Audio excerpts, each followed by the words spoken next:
Uber will soon let you reserve a shuttle to get home from a big event. Ubisoft's planned free-to-play Division game is dead. And Netflix will stream its first NFL games on Christmas Day. It's Thursday, May 16th, and this is Engadget News.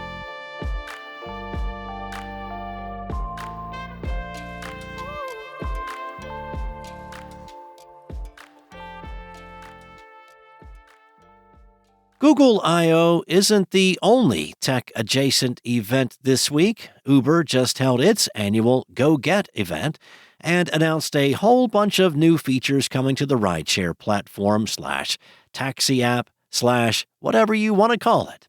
Much of this news concerns shuttles and expanded ride-sharing options, specifically a new option called Uber Shuttle. This lets users reserve up to 5 seats up to 7 days in advance for transportation to and from major events like concerts and ball games, though it's also available for trips to the airport. The company brags that this feature is particularly budget-friendly, noting that each rider will pay a fraction of the price of an UberX. The company promises that these rides will not be impacted by surge pricing. It's also worth noting that these shuttles are only for events listed in the app, which is kind of a bummer. Uber has partnered with Live Nation to bring these shuttles to certain venues throughout the summer, including Miami's Hard Rock Stadium and Charlotte's PNC Pavilion. These Uber shuttles won't be your typical Nissan Sentra or Toyota Camry. They are actual shuttles that hold anywhere from 14 to 55 occupants. The company says each driver will be commercially licensed to operate a large transport vehicle. Rideshare companies have been trying to crack the rebranded bus for a while now. Uber tried something back in 2015 called Uber Hop, which was meant to group more riders together who were on a similar route. It didn't last, but Uber Pool shared rides were a thing for years until the pandemic. This time, Uber's effort is strictly targeted at events, trying to fill a gap that exists in places where public transportation to and from venues isn't terribly efficient, thanks to our country's reliance on cars. Just over 3 years ago, Ubisoft announced the Division Heartland, a free-to-play entry in its survival action shooter series. At the time, it suggested that Heartland would arrive later in 2021 or in 2022, but that never happened. In fact, Heartland isn't coming out at all. In its quarterly earnings report, Ubisoft said it ended development of the game, which Red Storm Entertainment, a studio that author Tom Clancy co-founded, was working on.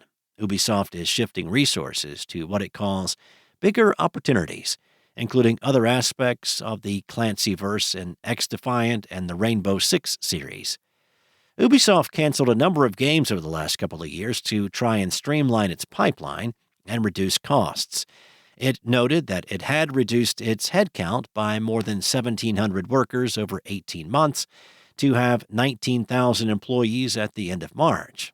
The company also provided an update on its overarching strategy. It plans to focus on 2 core pillars: open-world titles like Assassin's Creed Shadows and Star Wars Outlaws, and ongoing live service games, X-Defiant and Rainbow Six Siege. That's where Ubisoft sees room for growth, so expect more Far Cry and Ghost Recon titles in the coming years. As for the more immediate future, we'll find out the latest about the likes of AC Shadows, Star Wars Outlaws, Rainbow Six Mobile, which should finally arrive in September, The Division Resurgence, and X-Defiant at Ubisoft Forward on June 10th. After dipping its toes into live sports with golf and tennis exhibitions, Netflix is taking a major step forward on that front. The company has locked in a deal with the NFL to air a Christmas Day doubleheader, marking the first time that it will broadcast games from the league. Netflix will stream at least one holiday game in 2025 and 2026 as well. These games won't be blacked out in competing teams' home markets. Reports last week suggested Netflix was in play for Christmas Day NFL games, and that was seemingly why the league postponed the reveal of its 2024 schedule until today, when Netflix is trying to win over advertisers at its upfront presentation. To that end, it's not yet clear which NFL teams will be the first to square off live on Netflix around the world, though we'll find out when the league releases the schedule. Of course, Netflix isn't the first streaming service to broadcast NFL games. Prime Video has been showing them for years, while YouTube is the home of NFL Sunday Ticket. It's not Netflix's first foray into the NFL as a whole, either. Last year, it debuted Quarterback, a hit, unscripted series that followed Patrick Mahomes, Kirk Cousins, and Marcus Mariota during the 2022 season. A self-explanatory follow-up show called Receiver will arrive this summer. Before we get to Christmas Day and Netflix's first NFL games, the company will stream a boxing card featuring Mike Tyson versus Logan Paul, which is somehow now an official professional fight. The holiday NFL games will also act as something of a warm-up for Netflix, as the company will start streaming live WWE programming every week in January. Thanks for listening. There's more to these stories and additional articles at Engadget.com. This episode featured journalism by contributors Lawrence Bonk and Chris Holt, and was produced by Spoken Layer. Enjoy your day, and I'll return tomorrow with more tech news from Engadget.